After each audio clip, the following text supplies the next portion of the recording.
Salut, voici un rapide aperçu des réactions, et elles sont vives, après le match nul du Real Madrid contre le Rayo Vallecano. Alors ce match nul 0-0, franchement, il a mille fois aux poudres. On va voir pourquoi cette rencontre en particulier fait ressortir toutes les critiques sur le projet actuel du Real Madrid avec Xabi Alonso aux commandes. Premièrement, le gros point noir, et quasi tout le monde est d'accord là-dessus, l'attitude. Un manque d'envie flagrant des joueurs, on parle même de tenue de bûcheron. L'excuse de la fatigue, non, ça tient pas, le Rayo avait eu moins de repos. Ce qui choque, c'est cette mentalité, ce manque de fierté, quoi. À part peut-être Bellingham ou Güler qui montrent un peu d'envie, c'est pas terrible. Deuxièmement, Xabi Alonso, le coach, il prend cher aussi. Est-ce que son message passe encore? On lui reproche ses changements trop tardifs, après la 70e minute, et certains choix tactiques un peu bizarres. Surtout, on a l'impression qu'il n'ose plus sortir ses stars, même quand elles sont pas bonnes du tout. Du coup, on se demande où est la méritocratie et s'il arrive vraiment à changer le cours d'un match. Troisièmement, au-delà des personnes, il y a des soucis plus profonds, tactiques et structurels. Au milieu, ça manque de joueurs techniques pour garder le ballon sous pression, vous voyez. Du coup, c'est super dur de ressortir proprement quand l'adversaire presse haut. Résultat, souvent c'est long ballon ou exploit individuel. Le jeu est un peu stérile. Pendant ce temps, attention, le Barça revient au classement et la peur d'une saison sans trophée commence à pointer.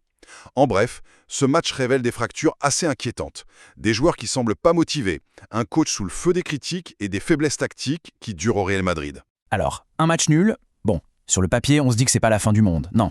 Sauf que là, on parle du Real Madrid. Et ce simple 0-0, il a déclenché une véritable tempête. Aujourd'hui, on va aller bien plus loin qu'un simple résumé de match. On va carrément disséquer une crise, couche par couche, pour essayer de comprendre pourquoi ce résultat, qui a l'air si anodin, révèle en fait une fracture bien profonde au sein du plus grand club du monde. Pour comprendre l'ambiance, il faut écouter les supporters. Et cette phrase, elle est directe, sans filtre. C'est pas juste de la déception, non, c'est du dégoût, une purge. C'est fort comme mot. C'est de cette émotion brute, de cette colère-là, que part toute notre analyse. C'est vraiment la question centrale. Comment un match nul à l'extérieur contre le Rayo Vallecano, qui est toujours une équipe compliquée à jouer chez elle, comment ça peut être vécu comme une humiliation pareille? Pour le comprendre, il faut creuser, regarder au-delà du tableau d'affichage.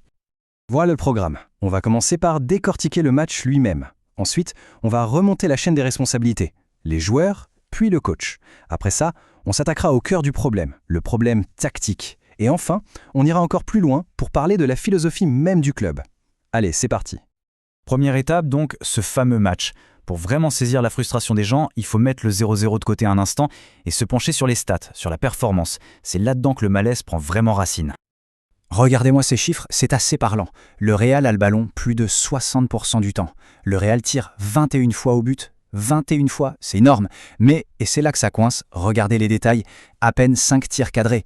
Et pire encore, l'indice des expected goals, le fameux XG, est plus bas que celui du Rayo. En gros, ça veut dire quoi? C'est la définition parfaite de la domination stérile. On a le monopole du ballon, mais on ne sait absolument pas comment s'en servir pour être dangereux. Bon, face à un spectacle pareil, les premiers vers qui on se tourne, c'est logique, ce sont les acteurs sur le terrain.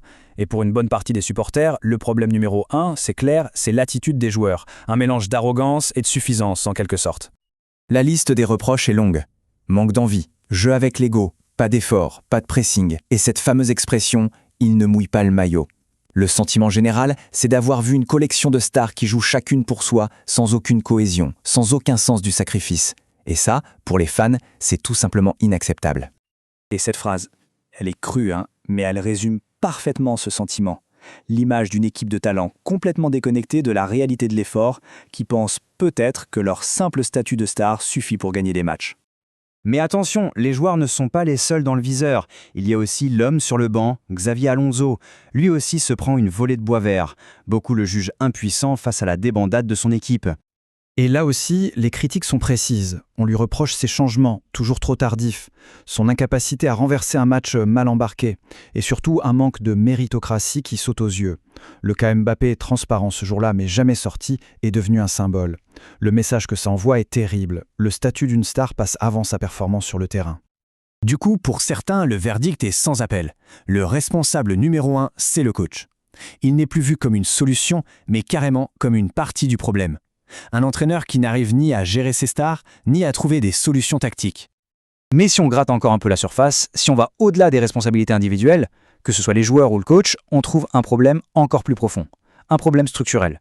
Le vrai mal du Real, il se cache peut-être au cœur du recteur, son milieu de terrain. Cette métaphore, elle est juste parfaite pour décrire la situation. Le Real a des boucliers, c'est-à-dire des joueurs physiques, intenses, capables de récupérer des ballons, comme Camavinga ou Valverde. Mais il manque cruellement l'épée. Il manque ce joueur capable de casser des lignes, de résister à la pression et de dicter le rythme du match avec une justesse technique absolue. C'est ce qu'on appelle un milieu de maîtrise. Et au très très haut niveau, c'est ça qui fait toute la différence. Sans ce genre de joueur, dès que l'adversaire met un pressing intense, le Real s'effondre. L'équipe perd sa capacité à construire proprement, elle panique un peu et elle finit par balancer de longs ballons devant, sans grand espoir. Et l'origine de ce vide, elle est presque poignante. L'équipe est orpheline. Orpheline de ces deux génies, Toni Kroos et Luka Modric. Sans leur intelligence de jeu, leur calme incroyable sous la pression, le Real a perdu son cerveau, sa boussole. Et pour l'instant, personne ne semble capable de prendre la relève. Allez, on monte encore d'un cran. Ce problème tactique au milieu de terrain, ce n'est finalement que le symptôme d'une maladie bien plus grave, une véritable crise d'identité. Le club tout entier semble perdu, tiraillé entre son ADN, son histoire et les exigences du football d'aujourd'hui. C'est un peu le choc de deux philosophies. D'un côté, le modèle historique des Galactiques, on empile les stars planétaires et on prie pour qu'un exploit individuel fasse la différence. De l'autre côté, le modèle qui domine l'Europe en ce moment, le collectif avant tout. Un modèle où le système, la cohésion, l'intensité sont plus importants que n'importe quel joueur. Et le Real Madrid, lui, semble dangereusement coincé entre ces deux mondes. La conclusion qui s'impose, c'est que le problème est systémique. Le mal est plus profond qu'un simple mauvais match ou qu'un coach à la peine. Tant que la philosophie du club sera de privilégier les coûts marketing et la vente de maillots plutôt que de construire un vrai projet de jeu cohérent, ce genre de désillusion risque de se répéter. Et on termine donc sur cette question qui résume finalement tout le dilemme du club. Le Real Madrid est-il condamné à n'être qu'une somme d'individus, une équipe brillante seulement quand Mbappé, Vinicius ou Bellingham sont dans un grand jour, ou est-ce que le club peut enfin faire sa révolution et devenir la machine collective que le football moderne exige ? La question, pour l'instant, reste ouverte.